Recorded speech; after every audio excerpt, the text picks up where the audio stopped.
Hi hello నమస్తే welcome to మనం TV.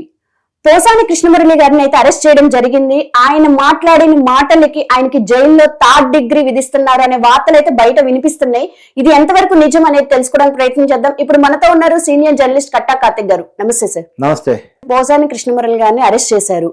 ఆయన అనకూడని మాటలు అనడం వల్ల అతనికి జైల్లో థర్డ్ డిగ్రీ అయితే విధిస్తున్నారు అని బయట వార్తలు వినిపిస్తున్నాయి. ఇది ఎంతవరకు నిజం?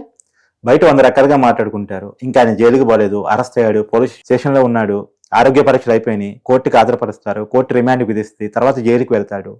సరే, జైల్లో థర్డ్ డిగ్రీలు ఏమి చేయరు, కానీ ఇదేమి జగన్మోహన్ రెడ్డి గవర్నమెంట్ అని నేను అనుకోను. కానీ కాబట్టి అరెస్టును మాత్రం జగన్మోహన్ రెడ్డి తీవ్రంగా ఖండిస్తున్నాడు, మనోవేదనకు గురవుతున్నాడు, పొద్దున బ్రేక్ఫాస్ట్ కూడా మానేశాడు అనేటువంటిది బయట నడుస్తున్నటువంటి. పోసాని కృష్ణమురళి గారి వైఫ్ ని కూడా పరామర్శించారు కదా. అవును. ఏం తప్పు చేశాడు పోసానికి ఇస్తామని? ఏమన్నా మానభంగం చేశాడా? మర్డర్ చేశాడా? తిట్టాడంతే, బండబోలు తిట్టాడంతే. తిట్టుతూనండి, కొడితే పడండి, అంతేగాని అరెస్టులు చేస్తారా, కేసులు పెడతారా? ఏంటిది నాన్ సెన్స్? ఇప్పుడు సినిమా డైలాగ్ ఉంటుంది పోకిరి సినిమాలో, మహేష్ బాబు సినిమా, గిస్తే గిచ్చించుకోవాలి కానీ అరవకూడదు అని చెప్పేసి. అలాగే గిస్తే గిచ్చించుకోవాలి కానీ ఏంది గొడవ ఏంది, అరిపేంది, కేసులు ఏంది, అరెస్టులు ఏంది? ఏమన్నాడు పాపం సోమ్యుడు, వాళ్ళ మంచివాడైనటువంటి వల్లభి వంశీ చంద్రరావు గారు సత్యమని తిడతాడు. మా ఊరికి నోటు తోడు ఎక్కువ, అది నోరు కాదు తాడి మట్ట. ఏంటి ఇప్పుడు పోసానికి ఇష్టమల్లి ఉన్నాడు, పవన్ కళ్యాణ్ గారు కూతురని పవన్ కళ్యాణ్ గారి భార్యని తిట్టాడు, చిరంజీవి గారి ఇంటి వాళ్ళని తిడతాడు. అప్పుడు నిజానికి పోసానికి ఇష్టమల్లి చిరంజీవి పార్టీ నుంచి ఎదిగాడు, ప్రజారాజ్యం పార్టీ నుంచే ఆయన రాజకీయ కార్యక్రమం స్టార్ట్ అయింది. గతంలో టీడీపీ కూడా అభిమానిగా ఉండేవాడు, చంద్రబాబు నాయుడికి వేరే అభిమానం చెప్పుకునేవాడు. సో కాకపోతే ఎక్కడో కోపం వచ్చింది, మా ఊరు కోపం వస్తే తిడతాడబ్బా, కానీ మర్డర్ చేయలేదుగా, మానభంగం అయితే చేయలేదుగా. అయితే ఆయన్ని ఏ బేస్ తో అరెస్ట్ చేశారు సార్? అయితే ఇప్పుడు జగన్మోహన్ రెడ్డి వర్షన్ ఈ రకంగా ఉంది అని చెప్పడానికి నేను ఈ మాటని చెప్పాను. కానీ ఇంట్లో ఉన్నటువంటి ఆడవాళ్ళని లంబూతులతో తిడితే ఊరుకోరు కదా, ఎవరు ఊరుకోరు కదా. రెండోది, వీళ్ళెందుకు ఈ పని చేశారు అంటే, పోసానికి ఇష్టమల్లి కానీ, కొడాలి నాని కానీ, ద్వారంపూడి చంద్రశేఖర్ రెడ్డి కానీ, లేదా ఆర్కే రోజా కానీ, అంబటి రాంబాబు కానీ, వల్లభి వంశీ కానీ, వీళ్ళంతా కూడా ఎందుకు పదేపనిగా, అదే మధ్యలో మర్చిపోయాను, బోర్గడ్డ అనిల్ కుమార్ ఒకడు ఉన్నాడు, ఎంపీ అనిల్ ఒక అతను ఉన్నాడు, వీళ్ళంతా లేదా మన్ని మధ్య అరెస్ట్ అయినటువంటి ఇంకా సోషల్ మీడియా కార్యకర్తలు చాలా మంది ఉన్నారు. అంటే చోటా నుంచి బడా నేతల వరకు వీళ్ళంతా ఎందుకు తిట్టుతుండే వాళ్ళంటే, షర్మిలా గారి క్యారెక్టర్ నుంచి, విజయమ్మ క్యారెక్టర్ నుంచి, విజయమ్మ ఎవరు? జగన్మోహన్ రెడ్డి గారి తల్లి. షర్మిలా ఎవరు? జగన్మోహన్ రెడ్డి గారి చెల్లి. వాళ్ళ క్యారెక్టర్ని కూడా తిట్టేవాళ్ళు వైసీపీలోనే ఉండి. ఎందుకు తిట్టేవాళ్ళంటే, వాళ్ళనే తిడితే మానసికంగా ఇబ్బంది పడి రాజకీయాల్లోకి రోడ్డు మీదకి రావటం మానేస్తారు, జగన్మోహన్ రెడ్డిని ప్రశ్నించడం మానేస్తారు, రాజకీయాలు చేయటం మానేస్తారు. ఇప్పుడు ఇలాంటి వాళ్ళే ధైర్యం కోల్పోతే కింద సామాన్య మధ్యతరగతి ప్రజలు ఉంటారు, పరువు చాలా కీలకంగా భావిస్తూ ఉంటారు, వాళ్ళంతా రాజకీయాలకు రావటం మానేస్తారు. రాజకీయాల్లోకి వచ్చి ఎందుకు కుటుంబాలను తిట్టించుకోవాలి, ఇంట్లో నా ఆడవాళ్ళని తిట్టించుకోవాలి, నా భార్యను తిట్టించుకోవాలి, నా కూతురుని తిట్టించుకోవాలి, నా ఇంటి మీద దాడిని చేయించుకోవాలి, నాకెందుకు ఇది రోడ్డు మీద పోయే కంపెనీ ముడ్డి దగ్గరించుకోవడం ఎందుకు, మనకెందుకు రాజకీయాలు అనే ఫీలింగ్ వస్తుంది కదా సామాన్యంలో. ఆ ఫీలింగ్ రావాలని ఇది పనిచేశారు. ఇదంతా ప్లాంట్కి చేసిన యాక్టివిటీ, ఇదేం అనుకోకుండా తిట్టిన తిట్టు కాదు, కావాలని పనిగట్టుకొని ఒక పద్ధతి ప్రకారం తిట్టారు. దీనికి ఒక స్పాన్సర్ టీం ఉంది, దీనికి ఒక స్క్రిప్ట్ రాసే వాళ్ళు ఉన్నారు. ఈ స్క్రిప్ట్ రాసి ఎవరిని ఏం బూతులు తిట్టాలి, ఎవరిని ఎంత పెద్ద మాట అనాలి, ఎవరిని తిడితే కార్యకర్తలు హట్ అయ్యే అవకాశం ఉంటుంది, భయపడే అవకాశం ఉంటుంది. ఇప్పుడు పవన్ కళ్యాణ్ గారు జనసేనకి నాయకుడు, అధినేత, ఆయన కూతురని ఆయన భార్యని తిట్టాలి. తర్వాత లోకేష్ గారి పుట్టుకను తిట్టాలి. చంద్రబాబు నాయుడు గారిని భువనేశ్వర్ గారు తిట్టాలి. షర్మిల జగన్మోహన్ రెడ్డి వ్యతిరేకిస్తుంది కాబట్టి ఆమె కట్టుకున్న చీర నుంచి మొదలు పెడితే ఆమె క్యారెక్టర్ వరకు తిట్టాలి, ఇల్లీగల్ అఫైర్స్ అంట కట్టాలి. తర్వాత చివరికి విజయమ్మ గారు, జగన్మోహన్ రెడ్డి గారి తల్లి కూడా రకరకాలుగా తిట్టడం మనం చూసాం. ఇవన్నీ కూడా వైసీపీ ఒక ప్రాంటిగా చేసినటువంటి ఒక యాక్టివిటీ. దాని వెనకాల ఒక పథకం ఉంది. అందరినీ భయపెట్టాలి, బాధ పెట్టాలి, వాళ్ళని ఇబ్బంది పెట్టాలి, వాళ్ళు రాజకీయాల గురించి మానేయాలి, రాజకీయాల గురించి మాట్లాడటం మానేయాలి. ఇది ప్లాన్. ఇప్పుడు ఈ బేస్ కింద, ఈ ప్లాన్ కింద వీళ్ళు పని చేశారు కాబట్టి వీళ్ళ మీద కేసులు నమోదు కాబట్టి అరెస్టులు జరిగిపోవడం జరిగింది. ఇప్పుడు పెట్టిన సెక్షన్స్ కూడా చూడు, 311 పెట్టారు. 311 అంటే వ్యవస్థీకృత నేరం, అంటే అనుకోకుండా తిట్టిన తిట్టు కాదు, పని కట్టుకొని కావాలని తిట్టిన తిట్టు. దీనికి పథకం ఉంది, దీనికి ఒక ప్లాన్ ఉంది. ఈ ప్లాన్ ప్రకారం పద్ధతిని అమలు చేశారు, కుట్రను అమలు చేశారు, నేరాన్ని అమలు చేశారు కాబట్టి అతని మీద ఆ కేసు పెట్టడం జరిగింది.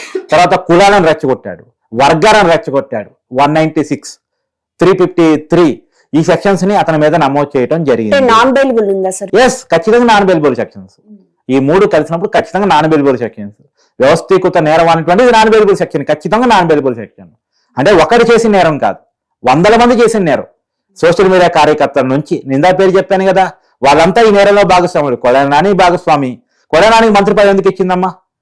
ఎప్పుడన్నా ఆయన శాఖ గురించి ప్రెస్ మీట్ పెట్టడం నువ్వు చూసావా రమ్య? లేదు. ఎప్పుడన్నా అభివృద్ధి పథకాల గురించి ప్రెస్ మీట్ పెట్టడం నువ్వు చూసావా? కొడాలి నాని ప్రెస్ మీట్ ఎందుకు పెడతాడు? చంద్రబాబు నాయుడిని లంబూతులతో తిట్టాని పెడతాడు, అంతే కదా. వీడబ్బా వాడబ్బా అనే కదా మాట్లాడేది. ఆ పదాలు మాట్లాడేవాడు మంత్రి పదవి ఎవడన్నా ఇస్తాడు? అసలు బుర్రున్నాడు ఎవడన్నా ఇస్తారా? బుర్రున్నాడు ఎవడన్నా రాజకీయాలు ఎంకరేజ్ చేస్తారా? అట్లాంటి వాళ్ళని వాళ్ళని తిట్టి ఎప్పుడైనా నిన్నావా? ఏంటి ఆ పదం? ఆ పదం ఇప్పుడు మీ తరనో ఇంకో తరనో తిడితే నీకు దగ్గరగా ఆ మనిషి ఉంటే ఏం చేస్తావు? చెప్పించుకొని కొడతావా లేదా? ఊరుకుంటావా? చెప్పించుకొని కొడతావా? కొడతాం సార్. ఖచ్చితంగా తల్లి తిట్టుకుంటే ఎవరు ఊరుకోడు కదా, తల్లిని తిడితే ఎవరు ఊరుకుంటాడు. ఇప్పుడు ఆ పనే చెప్పించుకొని కొట్టడం చట్ట ప్రకారం నేరం కాబట్టి చట్ట ప్రకారం శిక్షలు విధిస్తారని లోకేష్ చెప్పాడు. చట్ట ప్రకారం శిక్షలు ఇప్పుడు విధిస్తారు. నెక్స్ట్ అరెస్ట్ కొడాలి నానిది, రోజాది, వీళ్ళది ఎక్స్పెక్ట్ చేయొచ్చా? ఎందుకు ఎక్స్పెక్ట్ చేయకూడదు? శాసన మండలిలో అనుకుంటా లోకేష్ చెప్పాడు కదా, వాళ్ళని మనసి అరెస్ట్ అయింది, అరెస్ట్ జరిగిపోయింది, రాసి పెట్టుకోండి, ఈ టైము నోట్ చేసి పెట్టుకోండి, వరుసగా అరెస్టులు జరగబోతున్నాయని చెప్పాడు. ఇప్పుడు వరుసగా అరెస్టులు జరగాలని ఆంధ్రప్రదేశ్ ప్రజలు కోరుకున్నారు. సహజంగా ఏంటంటే ప్రభుత్వం అరెస్టులు చేస్తూ ఉంటది, ప్రజలు వాళ్ళ పట్ల సానుభూతి ప్రకటిస్తూ ఉంటారు. పాపం ఎందుకు అరెస్ట్ చేయడం తప్పు కదా, వైసీపీ అధికారం ఉంది కాబట్టి టీడీపీని అరెస్ట్ చేస్తుంది, టీడీపీ అధికారం ఉంది కాబట్టి వైసీపీని అరెస్ట్ చేస్తుంది, ఒక సానుభూతి జనాలు వస్తూ ఉంటుంది. కానీ రివర్స్ లో అరెస్టులో వెయిట్ అవుతుంది ఎందుకు అరెస్ట్ తొందరగా చేయరు? పేర్నాన్ని ఇంకా అరెస్ట్ చేయలేదు ఏంటి? అంబటి రామం లోపలేదేంది? ఆర్కే రోజు ఏంది బయట తిరుగుతుంది ఏంది? ఇంకా మీడియాలో మాట్లాడుతుంది ఏంది అని జనం అడుగుతున్నారు. జనం రివర్స్ లో ఉన్నారు. అరెస్ట్ అయిన ప్రతిసారి తప్పట్టు పడుతున్నాడు. ఎలా పోసానికి ఇష్టం మళ్ళీ అరెస్ట్ అయ్యారు తల్లి. ఒక్కళ్ళన్నా సానుభూతి చెప్పారా? లేదు. ఒక్కళ్ళన్నా కనీసం వైసీపీలో ఉన్న మహిళా నాయకులైనా మా పోసానికి ఇష్టం వల్ల తిట్టలు తప్పే ఉంది, తిట్టొచ్చు కదా, తిడితే తప్ప అని చెప్పేసి ఒక్కళ్ళైనా మాట్లాడగలిగే పరిస్థితి ఉందా? పోసానికి ఇష్టం వల్ల భార్య అయినా సరే డైరెక్ట్ గా మీడియా ముందుకు వచ్చి మా ఊరు తిట్టడం తప్పు కాదని చెప్పగలిగే పరిస్థితి ఉందా? ఇప్పుడు పంకజ్ గారు ఉన్నారు, వల్లభనేని భార్య, మీడియా ముందుకు వచ్చారు, బాధపడ్డారు భర్త అర్థఘాతం పట్ట. ఇదే భర్త అలా తల్లి వయసు ఉన్నటువంటి వ్యక్తిని తిట్టినప్పుడు చెప్పించుకొని కొట్టుంటే, ఇంట్లో నుంచి బయటికి నెట్టుంటే, నువ్వు ఇలా మాట్లాడితే నేను భారీగా ఉండాలని చెప్పేసి కనుక గట్టిగా వార్నింగ్ ఇచ్చి ఉంటే ఇవాళ అరెస్ట్ దాకా వచ్చిండేది కాదు. సార్, అయితే ఈ వైసీపీ నాయకుల అరెస్టులు అన్ని కేవలం నారా లోకేష్ గారు పగబట్టి చేస్తున్నారు అని వార్తలు వినిపిస్తున్నాయి. ఇది జగన్ గారు కూడా అంటున్నారు, ఇది ఎంతవరకు కరెక్ట్? ఇప్పుడు నేరం కనపడుతుంది. ఇప్పుడు నువ్వు కళ్ళ ముందు ఒక మర్డర్ చూసావు రమ్య, కత్తి కనపడుతుంది, పొడిచినోడు కళ్ళ ముందు కనపడుతున్నాడు, అరెస్ట్ చేయడం తప్పేలా అవుతుంది? నేరం కళ్ళ ముందు కనపడుతుంది. ఇప్పుడు పోసానికి ఇష్టం వల్ల తిట్టాడా లేదా? నువ్వు యూట్యూబ్ లో వీడియోస్ ఉన్నాయిగా. ఇప్పుడు కొడాలి నాని నేరం చేశాడు లేదు అంటానికి కళ్ళ ముందు విజువల్స్ ఉన్నాయిగా. వల్లభనేని తిట్టాడు లేదు, నేరం చేశాడు లేదు అంటానికి కళ్ళ ముందు కేసులు కనపడుతున్నాయి, కళ్ళ ముందు విజువల్స్ కనపడుతున్నాయిగా. కళ్ళ ముందు అన్ని కనపడుతున్నప్పుడు అరెస్ట్ చేయడం తప్పని ఎట్టంటారు? రాజకీయాల్లో ఇవన్నీ సహజంగా సార్. ఏ బూతులు తిట్టమా వైసీపీ నాయకులకి? రాజకీయాల్లో ఇవన్నీ కామన్ అని వైసీపీ వచ్చిన తర్వాత తెలిసింది. ఇంతకుముందు ఆంధ్రప్రదేశ్ రాజకీయాలు ఇవన్నీ ఉండే కావు. ఆంధ్రప్రదేశ్ రాజకీయాల్లో ఉన్న నాయకులు పార్లమెంటు పై మాట్లాడుతుంటే దేశం మొత్తం చూసేది. మన పొచ్చేలపల్లి సుందరయ్య గారు, నందమూరి తారక రామారావు గారు, వెంకయ్య నాయుడు గారు, ఈవెందో జగన్మోహన్ రెడ్డి గారు నారాయణటువంటి రాజశేఖర్ రెడ్డి గారు, చంద్రబాబు నాయుడు గారు, వీరందరికీ దేశం మొత్తం చేతులెత్తి మొక్కిద్ది. వీరందరినీ గొప్ప నాయకులుగా దేశం మొత్తం కొలిసిద్ది. ఒక్క జగన్మోహన్ రెడ్డి గారు రాజకీయాల్లోకి వచ్చిన తర్వాత ఈ కల్చర్ పెరిగింది. ఇంతకుముందు ఈ కల్చర్ ఆంధ్రప్రదేశ్ రాజకీయాల్లో లేదు. మరి ఈ కల్చర్ ని కటాప్ చెప్పాలా వద్దా? ఇట్లాంటి నాయకుల్ని ఏదో అంటారు కదా, కర్ర వాత పెట్టాలా వద్దా? పెట్టాలి కదా. పెట్టకపోతే ఇంట్లో ఉన్నటువంటి ఆడవాళ్ళు భయపడతారు. రాజకీయాలు చేయటానికి మహిళలు ముందుకు రారు. పరువు ఉన్నటువంటి మధ్యతరగతులు రాజకీయాలు బంద్ చేస్తారు. చిన్న పిల్లవాళ్ళకి రాజకీయాలు చూపించడం మానేస్తారు. రాజకీయాలు చదువుకోవటం, రాజకీయాలు మాట్లాడటం, రాజకీయాలు చేయటం ఒక నేరంగా మారిపోతుంది. ఇట్లాంటి నేరస్తుల్ని రాజకీయాలు ఎంకరేజ్ చేస్తాయి. భయం వస్తుంది, నేర ప్రవృత్తి పెరుగుతుంది, ఆక్రమణలు, ఆవేశాలు, దాడులు ఇవన్నీ పెరిగిపోయే అవకాశం ఉంటుంది. వీటన్నిటికీ పులుస్తా పెట్టాలంటే, మళ్ళా పాత ఆంధ్రప్రదేశ్ రాజకీయాలని క్రియేట్ చేయాలంటే, అన్నపూర్ణ ఆంధ్రప్రదేశ్ని మనం రక్షించుకోవాలంటే ఇట్లాంటి వాళ్ళని అరెస్ట్ చేయడం, జైల్లో పెట్టడం మాత్రమే కాదు, ఇంకా ఏదైనా కఠినమైన శిక్షలు, వీళ్ళ కోసం కొత్త చట్టాలు. అంబేద్కర్ గారికి తెలియదు ఇలాంటి రాజకీయ నాయకులు పుట్టుకొస్తారని, అందుకే రాజ్యాంగంలో ఇలాంటి సెక్షన్స్ పెట్టలేదు. అవసరమైతే దుబాయ్ లాంటి చట్టాలు తీసుకొచ్చేయండి సరే, ఇట్లాంటి వాళ్ళకి కఠినమైనటువంటి శిక్షలు పడాలి, త్వరితగతిన పడాలి. ఇప్పుడు అవసరం చెప్తున్నారు, చాలా మంది డిమాండ్ చేస్తున్నారు. ఇప్పుడు ఈ కోర్టులో పోసాని కృష్ణమురళి కేసు తేటానికి ఎన్ని సంవత్సరాలు పట్టిందో ఒక ఫాస్ట్ ట్రాక్ ఏర్పాటు చేయండి.